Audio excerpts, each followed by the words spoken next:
Poslušajte, kva se mi zgodil ta vikend? Vse na avte varil. Sobota dopoldne, mir, tišina, hočem se spočiti, ampak kje, moja draga, takoj na vse zgodje. Ljubi, kam još pa danes pelal? Seko, kam bi pa rada šla? Ni doma lepo, doma je najlepše.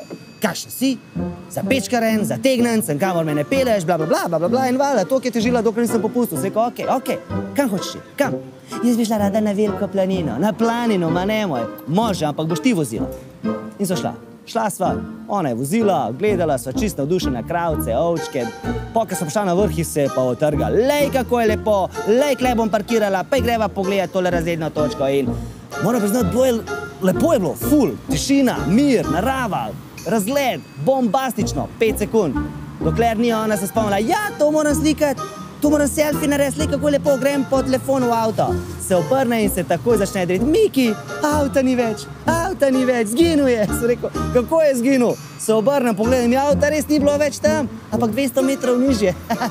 Sam se je zapeljal, spustil se, na srečo bil en kmečki voz, tam pa se je ustavil. Se rekel, draga, jaz sem mogoče res zategnenc, ampak ti si pa pozabila ročno zategniti. Zdaj bi pa jaz rad vas vprašal, a se mogoče tudi vam kdaj kaj takega zgodilo?